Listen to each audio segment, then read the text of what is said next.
Good morning सभी को। नमस्कार, सूर्या एक्स क्लासेस में आपका स्वागत है। बहुत दिनों से बच्चे पूछ रहे थे कि सर मॉडल पेपर कब आएगा, मॉडल प्रश्न पत्र कब आएगा, क्योंकि बच्चों के मन में दुविधा था कि किस टाइप का प्रश्न पूछेंगे, कितने ऑब्जेक्टिव होंगे, कितने लिखने वाले एग्जाम होंगे। तो अब ये सब चीज़ क्लियर हो चुका है और प्रश्न जो है इसी टाइप का आएगा। तो मैथमेटिक्स में कुल जो पूर्णांक होगा वो 80 नंबर के क्वेश्चन पूछे जाएंगे। समय आपको मिलेंगे 3 घंटा। पहले समझना इसको जरूरी है। 80 नंबर का एग्जाम होगा, समय आपके पास कितना रहेगा? 3 घंटे का रहेगा। पिछले बार जो एग्जाम हुआ था वो दो टर्म में हुआ था, अगर एक ही टर्म में होगा तो 80 नंबर का कुल होगा अंक। 20 नंबर आपके स्कूल से दिए जाएंगे और समय रहेगा आपके पास 3 घंटा। और इसमें प्रश्न 1 से लेकर 30 तक, कुल प्रश्नों की संख्या इसमें 52 है। तो प्रश्न संख्या 1 से लेकर 30 तक जो बहुविकल्पिक प्रश्न है यानी ऑब्जेक्टिव क्वेश्चन है, अब प्रत्येक प्रश्न के 4 विकल्प दिए रहेंगे और सही विकल्प का आपको चयन करना है और प्रत्येक प्रश्न के लिए 1 अंक आपको मिलेंगे। यानी ऑब्जेक्टिव क्वेश्चन कितने हो गए? 30 क्वेश्चन आपसे ऑब्जेक्टिव पूछा जाएगा। ऑब्जेक्टिव क्वेश्चन कितने पूछे जाएंगे? 30 क्वेश्चन। ठीक है। और टोटल क्वेश्चन रहेगा 52। टोटल प्रश्न कितने रहेंगे? टोटल प्रश्न रहेंगे आपका 52। समय आपके पास है 3 घंटा। समय आपको कितने मिलेंगे? 3 घंटा। और एक ही सीटिंग में एग्जाम होगा। जैसे पिछला बार के ऑब्जेक्टिव अलग होता था, गोला करने वाला, और सब्जेक्टिव अलग होता था, वैसा नहीं होगा। एक ही आपको क्वेश्चन कॉपी मिलेंगे, उसी में आपका ऑब्जेक्टिव भी रहेगा और सब्जेक्टिव भी रहेगा, लिखने वाला भी प्रश्न। फिर है 31 से लेकर 38 तक आपको 6 प्रश्न का इसमें उत्तर देना है। एक तुक्का नहीं देना रहता है और 2 अंक इसके निर्धारित किए, यानी 31 से 38 तक जो प्रश्न है वो 2 अंक के रहेंगे। फिर है 39 से 46। तो 39 से 46 जो क्वेश्चन रहेगा, इसमें से किन्हीं 6 प्रश्नों का उत्तर देना है और प्रत्येक प्रश्न जो होगा वो 3 अंक का होगा। फिर है प्रश्न संख्या 47 से 52 दीर्घ उत्तरीय प्रश्न, किन्हीं 4 प्रश्नों का उत्तर देना है और प्रत्येक प्रश्न का जो अंक होगा वो कितने अंक का होगा? 5 अंक का होगा। ठीक है। अब हम लोग बढ़ते हैं आगे।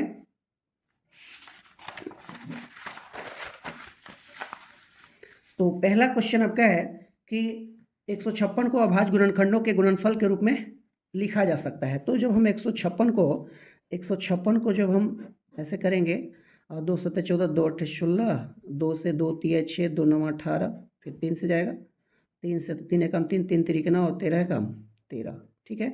तो 2 गुना 2 गुना 3 गुना 13, 2 गुना 2 गुना 3 गुना 13, यानी ऑप्शन नंबर कौन सा सही होगा आपका? बी। नेक्स्ट क्वेश्चन, 6/15 का दशमलव प्रसार कैसा होगा? तो देखिए, भागा देने पर अगर जे दशमलव में 1 अंक 2 अंक 3 अंक तक भागा लग जाए तो वो शांत होता है। जैसे हम भागा दें, अगर जे 3 से भागा दें 10 में, तो 3 तरीके 9, फिर 1 पॉइंट जाएगा तो 10 होगा, फिर 3 तरीके 9, ऐसे हम भागा देते रहेंगे। तो इस टाइप का होगा, वो क्या होगा? अशांत होगा। क्या होगा? अशांत होगा। और जैसे ये है 6/15, तो 6/15, 15 से भागा दीजिए 6 में, तो 0, ये हो गया 60, और 15 चौका 60, तो 0.41 में कट गया, तो ये क्या हो गया? शांत हो गया। या इसको हम कह सकते हैं कि यदि 2 के पावर n गुना 5 के पावर m के रूप में क्या हो? हर हर ऐसा हो, तो अभी हम उसको बोल सकते हैं कि क्या होगा? ये शांत होगा। जैसा हम एक और क्वेश्चन लेते हैं कि 29/343, 29/343, पहले इसको लिख सकते हैं, अंश से कोई मतलब नहीं, हर को देखिए 7 के पावर 3 लिख सकते हैं। तो ये 2 के पावर n और 5 के पावर n के रूप में नहीं है, तो ये क्या हो जाएगा? अशांत हो जाएगा। क्या हो जाएगा? अशांत होगा। ठीक है। और ले लेते हैं, जैसे क्वेश्चन मान लीजिए हम ले लिए 23/2 के पावर 3 गुना 5 के पावर 2। देखिए, 2 के पावर n गुना 5 के पावर n में है, तो ये क्या हो जाएगा? शांत हो जाएगा, है ना। तो इस तरह से शांत अशांत देखते हैं, या आप डायरेक्ट भागा दे के देख सकते हैं। 2 अंक तक चला जाए तो शांत, और नहीं जाए, रिपीट करने लगे, जैसे कि हमने भागा दिया 3 से 10 में, तो हो जाता है अशांत।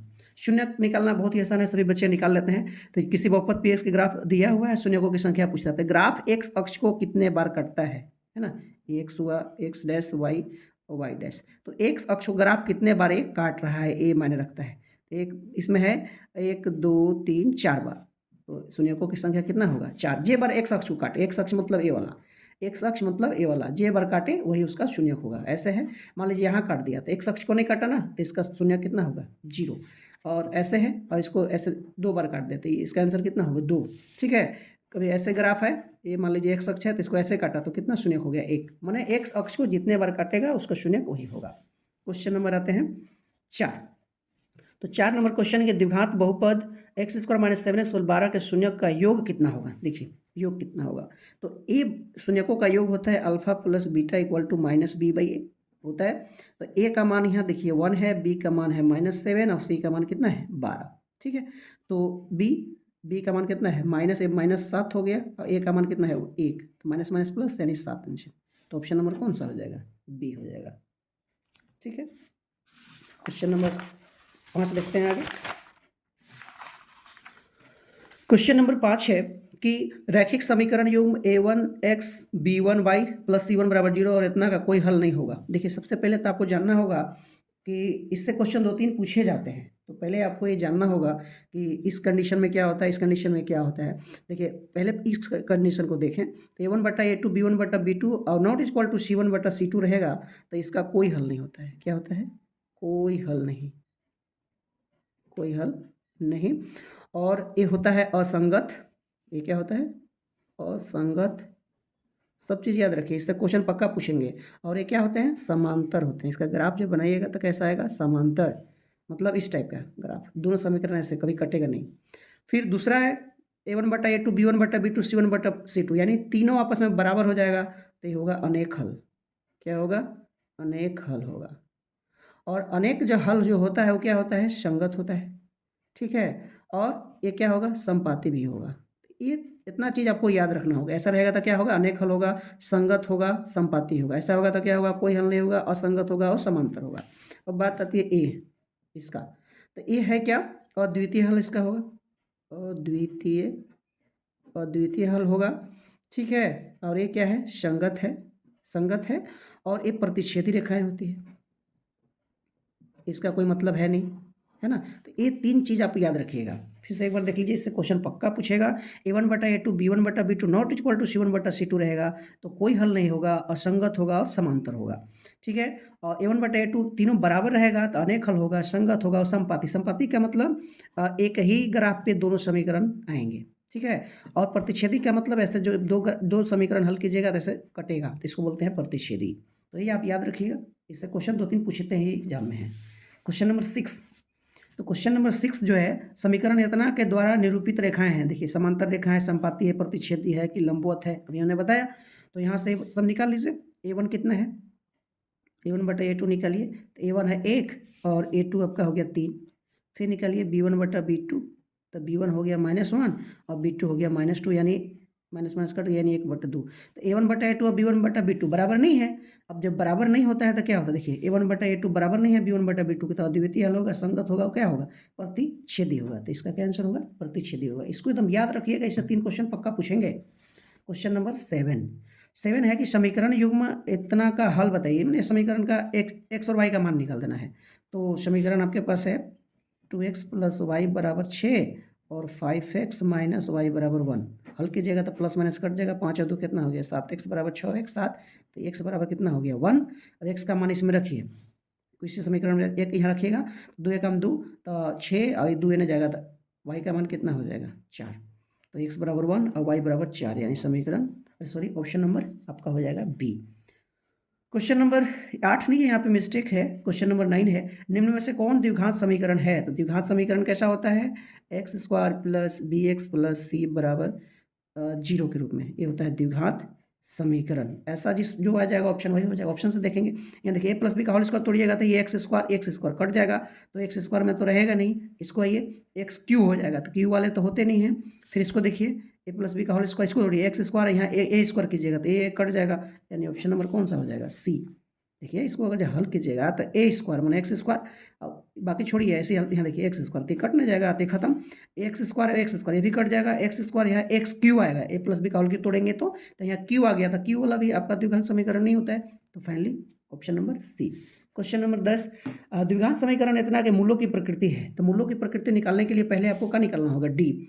तो डी बराबर होता है b² - 4ac। तो देखिए, यहाँ से b कितना है 7, तो 7 का स्क्वायर हो गया -4, a का मान 1 और c का मान कितना है 6। 7 7 49 और 6 चुका 24, घटाएंगे तो कितना आएगा 25, है ना। तो 25 जो है 0 से क्या हो गया बड़ा। अब 0 से बड़ा रहता है तो क्या होता है, वास्तविक तथा असमान। डी बराबर 0 होगा, डी बराबर 0 होगा तो क्या होगा, मूल समान होगा, और वास्तविक तथा असमान, ठीक है, वास्तविक नहीं होगा, यानी डी का मान अगर जो निगेटिव आ जाएगा ना तो कोई मूल नहीं होगा। ठीक है, वास्तविक तथा समान होगा कब? जब डी का मान हमारा आ जाएगा 0। डी का मान 0 से बड़ा आता है तो वास्तविक होगा तथा असमान होगा, माने एक्स का जो मूल्य जब हम निकालेंगे एक्स का वैल्यू तो अलग अलग आएगा। ठीक है, तो इसको भी याद रखिएगा, इससे क्वेश्चन एक पूछे जाते हैं। क्वेश्चन नंबर 11, यदि द्विघात समीकरण इतना का मूल्य समान हो तो के का मान ज्ञात करें। समान हो का मतलब क्या है? मूल्य समान हो। तो मूल्य समान कब होता है? जब डी बराबर क्या होता है? 0। तो डी बराबर 0 हो गया, तो डी बराबर फॉर्मूला होता है बी स्क्वायर माइनस 4ac। तो डी की जगह 0 रखिए, बी की जगह देखिए -4 है, तो -4 का स्क्वायर -4, ए का मान 1 और सी का मान के। तो ये हो जाएगा 0, 4 चौका 16 -4 के, तो 4 के बराबर हो जाएगा 16, यानी के बराबर कितना हो जाएगा? 4। के बराबर कितना हो जाएगा आपका? 4 आंसर हो जाएगा। Next question, question number 12। तो क्वेश्चन नंबर 12 कहता है कि एपी का सार्व अंतर ज्ञात कीजिए। तो सार्व अंतर का फॉर्मूला आप जानते हैं, डी इक्वल टू होता है a2 माइनस a1। ये देखिए आपका हो गया a1, ए हो गया आपका a2 और ए हो गया आपका a3। a2 कितना है? 21, a1 कितना है? 24। अगला में से पिछला घटा दीजिए तो -3 आएगा, यानी ऑप्शन नंबर कौन? डी। क्वेश्चन नंबर 13 देखते हैं कि 10वां पद निकालना है। ठीक है, तो 10वां पद निकालने के लिए पहले ए चाहिए। ए का मान कितना है? 2। डी का मान अगला में से पिछला घटाइए, 7 - 2 यानी कितना हो गया? 5। हमको कौन सा पद चाहिए? 10वां पद। तो ए 10 बराबर हो जाएगा ए प्लस 9d। तो ए का मान है आपका 2 और 9 और डी का मान हो गया 5। 5 9 45 और 2 कितना हो जाएगा? 47, यानी ऑप्शन नंबर कौन सा हो जाएगा? बी। समरूप त्रिभुज के संगत कोण होते हैं। समरूप त्रिभुज के संगत कोण क्या होते हैं? आपस में बराबर होते हैं। ठीक है, समरूप त्रिभुज के संगत कोण क्या होते हैं? आपस में बराबर होते हैं। समरूप का मतलब रूप एक जैसा होना चाहिए, बड़ा छोटा सा मतलब नहीं है। मान लीजिए कि ए है, बी है, सी, ए है, पी क्यू आर, एक कोण एक कोण एक कोण, ऐसे ना, तो बराबर होते हैं। समरूप त्रिभुज के संगत कोण आपस में क्या होते हैं? बराबर होते हैं। क्वेश्चन नंबर आते हैं 15 पे, फिगर दिया हुआ है और कहता है कि डी समानांतर बीसी है। डी समानांतर क्या है? बीसी से तो हम थेल्स प्रमेय से जानते हैं, ए डी बटा डी बी, ए डी बटा डी बी बराबर इधर से ए ई बटा ई सी, ए ई बटा ई सी। इस टाइप का भी क्वेश्चन पक्का पूछेगा एग्जाम में। अब यहाँ देखिए क्या निकालना है आपको? A D. तो यहाँ देखिए आपको दिया है बी डी, दिया है बी डी कहिए डी बी कहिए, तो ए डी आपको निकालना है। छोड़ दीजिए, डी बी का मान बैठा दीजिए 7.2, ए ई दिया है 1.8 और ई सी दिया है 5.4। पॉइंट से पॉइंट कटेगा, 18 या 54। तो हल करेंगे तो हो जाएगा 3AD बराबर 7.2, यानी AD बराबर हो जाएगा 7.2 बट्टा 3। 3 एकम 3, सॉरी 3 दूनी के 6, 12 3 चौका 12, यानी 2.4 सेंटीमीटर। क्या होगा? 2.4 सेंटीमीटर। तो यानी ऑप्शन नंबर सी। तो ये थेल्स प्रमेय से हम जानते हैं, किससे जानते हैं? थेल्स प्रमेय से। थेल्स प्रमेय से AD बटा DB और AE बटा EC बिठा देंगे, जो पूछेगा, जो नहीं दिया रहेगा वो निकल जाएगा। क्वेश्चन नंबर 16, त्रिभुज एबीसी में AB बराबर इतना है, AC बराबर इतना है और BC बराबर 6 है, तो कोण B क्या होगा? पहले इसको चेक कीजिए कि कौन सा त्रिभुज है। तो देखिएगा, AB का स्क्वायर कीजिए, AB का स्क्वायर करेंगे तो 6 छक्का 36 और √3 का स्क्वायर 3, तो हो गया 36 18, 3 3 9 108 हो गया। फिर BC का स्क्वायर कीजिए, BC 6 छक्का 36, फिर AC का स्क्वायर कीजिए 12 बजे में 144। अब देखिए जोड़ के देखिए, 108 और 36, यानी AB स्क्वायर और BC स्क्वायर जोड़ेंगे तो 144, यानी क्या है? समकोण त्रिभुज है। तो हम कह सकते हैं A हो गया, B हो गया, C हो गया। AC कितना है जी? और AC कितना है? एक कर्ण है 144 है, और BC हो गया आपका, BC कितना दिया था? 6 और A दिया था 12, तो सॉरी A भी दिया था 6√3।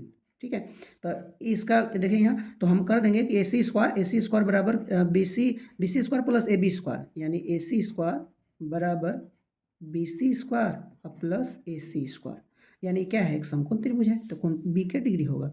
90 डिग्री होगा। ठीक है, मतलब हम तीनों को भुजा का निकाल दिए। तो हम जानते हैं पाइथागोरस प्रमेय के अनुसार कि होता है कर्ण स्क्वायर बराबर लंब स्क्वायर प्लस आधार स्क्वायर। इसी पे हमने बिठाया तो तीनों को निकाल दिया, तो ये दोनों को जोड़ने पे इसके बराबर आ जा रहा है, तो यानी क्या है? समकोण त्रिभुज है। समकोण त्रिभुज में ये पाइथागोरस प्रमेय होता है कर्ण स्क्वायर लंब स्क्वायर आधार स्क्वायर, तो कोण B क्या हो जाएगा? समकोण हो जाएगा। फिर क्वेश्चन नंबर देखते हैं 17, इतना और इतना के बीच की दूरी बताइए। दूरी सूत्र सब कुछ जानते हैं, दूरी सूत्र क्या होता है वो लिख देते हैं, x2 माइनस x1 का whole square plus y2 minus y1 का होल स्क्वायर। देखिए x2 कितना है? 4, x1 कितना है? 2, 4 में से 2 का स्क्वायर प्लस y2 हो गया 1 और y1 हो गया 3 का स्क्वायर। हल कर दीजिए, 4 में से 2 गया तो 2 का स्क्वायर 4, 1 में से 3 गया -2 -2 का स्क्वायर करिएगा तो कितना हो जाएगा, माइनस माइनस प्लस, ये भी 4 हो जाएगा। 4 और 4 कितना हो गया 8, 8 यानी वर्गमूल निकालिएगा तो 2 रूट कितना होगा 2, 2 रूट 2। तो क्वेश्चन नंबर 17। आगे देखते हैं क्वेश्चन नंबर 18। बिंदु इतना और इतना को मिलाने वाले रेखाखंड का मध्य बिंदु निकालिए। तो मध्य बिंदु का फॉर्मूला होता है x1 प्लस x2/2 और y1 प्लस y2/2। ये किसका फॉर्मूला है, मध्य बिंदु का। तो देखिए x1 कितना है 2 और x2 कितना है 4, 2 + 4/2 और ये हो गया 5 + 7/2। 4 और 2 6/2 यानी कितना हो गया 3 और 7 और 5 12/2 यानी 6, 3 6 यानी ऑप्शन नंबर क्या हो जाएगा सी। नेक्स्ट देखते हैं क्वेश्चन नंबर 19। इतना हो तो त्रिभुज का क्षेत्रफल ज्ञात करें। तो त्रिभुज का क्षेत्रफल क्या होता है 1/2 x1 ले लिए, x1 लिए तो हो गया y2 minus y3 plus x2 ले लिए तो क्या हो जाएगा 2 लिए तो 3 माइनस y1 और प्लस x3 ले लीजिएगा तो हो गया y1 माइनस y2। बैठा देंगे इसी पे तो हो गया 1/2। x1 कितना है देखिए ध्यान से, x1 y1 x2 y2 x3 y3। तो x1 कितना है 0, तो इसमें कुछ भी लिखिएगा तो हो जाएगा 0, इसको कोई लिखने का मतलब है नहीं। x2 देखिए, x2 कितना है 5, y3 देखिए, y3 हो गया 6 माइनस y1 देखिए 0, ठीक है, प्लस x3 का मान देखिए कितना है 0। तो भी सब क्या हो जाएगा, कोई फायदा नहीं रखिएगा तो सब क्या आ जाएगा 0, यानी 6 में से 0 हो जाएगा तो 6 6 × 5 30, 30/2 यानी कितना हो जाएगा 15। ठीक है, नेक्स्ट क्वेश्चन। यदि sin a बराबर 3/5 हो तो tan a का मान ज्ञात कीजिए। देखिए इस टाइप का क्वेश्चन पक्का पूछेगा।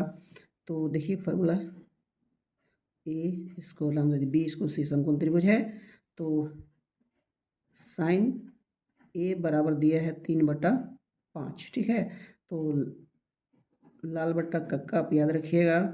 साइन के लिए ये होता है लंब बटा कर्ण, कोस के लिए आधार बटा कर्ण और टैन के लिए लंब बटा आधार। तो आपको यहाँ पे दिया है साइन थीटा बराबर क्या होता है लंब बटा कर्ण, लंब दिया है 3 और कर्ण कितना दिया है 5। तो आपको निकालना है ए बी यानी आधार, आधार निकालिएगा तो कर्ण स्क्वायर यानी 25 माइनस 3 3 के 9।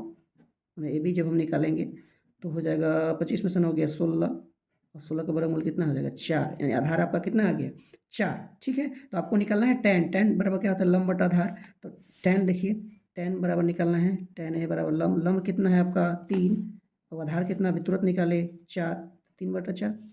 ऑप्शन नंबर सी, बहुत सस्ता क्वेश्चन है। Question number 21। यदि 2 sin स्क्वायर ए बराबर 1 हो तो कोण ए का मान ज्ञात कीजिए। देखिए 2 sin स्क्वायर ए बराबर 1 हो तो यहाँ से sin स्क्वायर ए बराबर हो जाएगा 1/2।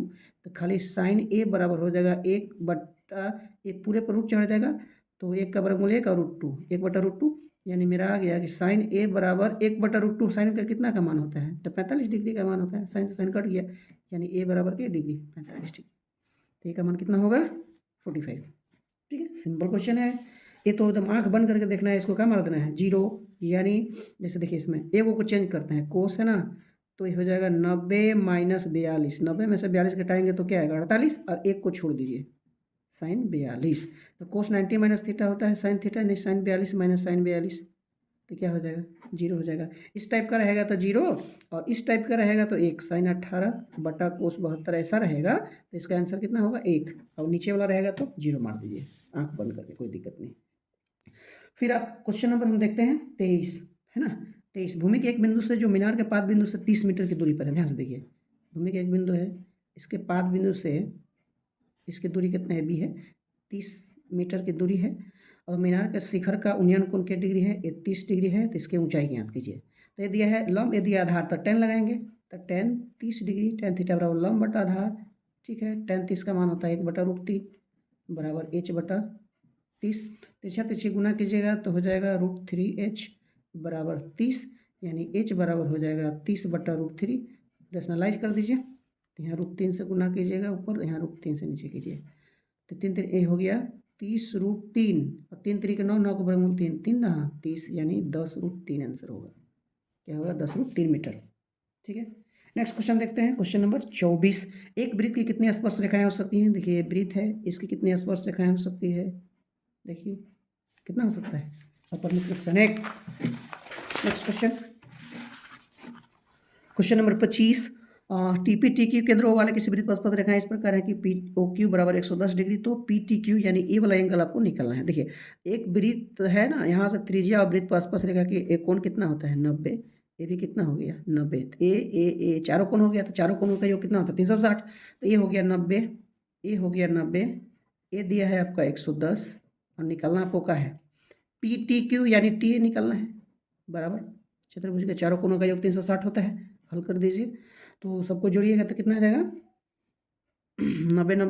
290, हाँ 290 प्लस कोण टी बराबर 360, तो यहाँ से टी बराबर हो जाएगा 360 में से 290 घटा दीजिए 97 यानी 70 डिग्री होगा आंसर, है ना। इस तरह से याद रखिएगा, यहाँ वृत्त है, यहाँ से त्रिज्या, इसके आसपास एंगल कितना होता है 90 डिग्री। क्वेश्चन नंबर 26, यदि एक वृत्त का परिमाप क्या होता है, वृत्त का परिमाप 2πr और उसके क्षेत्रफल क्या होते हैं पाई आर स्क्वायर, दोनों आपस में बराबर है, दोनों को बराबर कर दिए, त्रिज्या बताइए, पाई से पाई कट गया, यहाँ आर स्क्वायर है, यहाँ आर है, वो कट गया, तो आर बराबर कितना बचा 2 मात्रक। ये भी अच्छा क्वेश्चन है, तो ऑप्शन नंबर कितना हो जाएगा ए, ठीक है। क्वेश्चन नंबर 27, एक घोड़ा 7 मीटर लंबी रस्सी से एक घास के मैदान में बंधा है, उस भाग का क्षेत्रफल क्या होगा जिसमें घोड़ा चढ़ सकता है। देखिए एक घोड़ा है, इसका रस्सी कितना है 7 मीटर का रस्सी है, यहाँ हम खूंटा गाड़ दिए, और घोड़ा कहाँ तक चढ़ेगा, चारों तरफ इसे गोले गोले घूमेगा, तो क्या बनाया वृत्त, तो वृत्त का क्षेत्रफल क्या होता है, इतने दूर में घोड़ा चढ़ेगा एरिया में, तो वृत्त का क्षेत्रफल क्या होता है पाई आर स्क्वायर, तो पाई का मान 22 बटा हो गया 7, आर का मान कितना है 7 स्क्वायर, तो 2 बार लिखेंगे तो 7 कट जाएगा, तो 7 दूनी के 14, 7 दूनी के 14 1 15 154 मीटर स्क्वायर, ठीक है। यानी ऑप्शन नंबर कौन सा हो जाएगा, ऑप्शन नंबर हो जाएगा ए, ठीक। क्वेश्चन नंबर 28 देखते हैं, सबसे बड़े बांस की लंबाई बताइए जो एक 12 मीटर 12 मीटर लंबे, 9 मीटर चौड़े और 8 मीटर ऊंचे कमरे में रखी जा सकती है। देखिए इस टाइप का क्वेश्चन पक्का हमेशा बार बार पूछता है, इसका एक फॉर्मूला याद रखिए, इस टाइप का पूछता है, या एक रूम में इतना लंबा, कितने लंबे छड़ को हम रख सकते हैं जब रूम की लंबाई इतना है, चौड़ाई इतना है, ऊंचाई इतना है, इसका फॉर्मूला याद रखिए, लंबाई स्क्वायर चौड़ाई स्क्वायर और ऊंचाई स्क्वायर, रूट अंडर लंबाई स्क्वायर प्लस चौड़ाई स्क्वायर और लंबाई स्क्वायर चौड़ाई स्क्वायर और ऊंचाई का स्क्वायर। तो देखिए लंबाई आपका 12 है, तो 12 का स्क्वायर प्लस फिर हो गया 9 का स्क्वायर, फिर हो गया 8 का स्क्वायर, ठीक है। तो 12 बरियम 144, 9 9 81, 8 8 64, हल कीजिए, सबको जोड़िएगा तो आएगा 289, 289 के वर्गमूल कितना होता है 17, यानी 17 मीटर लंबा हम रख सकते हैं। तो ऐसा प्रश्न आते हैं कि इसमें छड़ कितना लगेगा, कितना लंबा लगेगा, एक रूम में कितना लंबा बांस को रख सकते हैं जबकि रूम की लंबाई इतना है, चौड़ाई इतना है, ऊंचाई है, तो root under L square B square H square से बनाया जा सकता है। नेक्स्ट क्वेश्चन हम देखेंगे, क्वेश्चन नंबर 29, उच्च वर्ग सीमा एवं संचयी बारंबारता के बीच खींचे गए आलेख को क्या कहते हैं। देखिए इसमें 2 कंडीशन होता है, मान लीजिए ये है आपका ऊपरी सीमा या उच्च सीमा कह सकते हैं, उच्च सीमा, और ये है आपका संचयी बारंबारता, इन्हें लिखा रहेगा 10 20 30 ऐसे। तो अगर से ठीक है ऊपरी सीमा और संचयी बारंबारता में यदि यहाँ से उच्च वर्ग सीमा, देखिए उच्च वर्ग सीमा मतलब ऐसे रहे, ये देखिए ऐसे, तो ये हो जाएगा कम प्रकार का तोरण, क्या हो जाएगा कम प्रकार का तोरण। और देखिए यहाँ रहेगा निम्न सीमा, क्या रहेगा निम्न सीमा, यहाँ रहेगा संचयी बारंबारता, ठीक है, और यहाँ से ऐसे आएगा तो ये क्या हो जाएगा अधिक प्रकार का तोरण, बस यही याद रखना है। फिर क्वेश्चन नंबर लास्ट ऑब्जेक्टिव का 30, निम्नलिखित में से कौन सी संख्या किसी घटना की प्रायिकता नहीं हो सकती है। तो प्रायिकता कहाँ से कहाँ तक होती है, या क्या होती है 0 से बड़ा या बराबर और 1 से छोटा या बराबर। तो देखिए 1 से बड़ा मतलब 1 से छोटा होगा, 0 से छोटा नहीं होगा, मतलब माइनस वाले नहीं होंगे, 0 हो सकता है, 1 हो सकता है ना, इसके बीच में रहता है। तो यहाँ देखिए 1.5 है ना, 1 से बड़ा है कि नहीं, तो ये इसका प्रायिकता नहीं होगा। तो ये थे आपके ऑब्जेक्टिव क्वेश्चन, उम्मीद करते हैं कि आपको अच्छे से समझ में आया हो। अगले वीडियो में हम लोग देखेंगे ये 2 अंक वाले प्रश्न, है ना। धन्यवाद।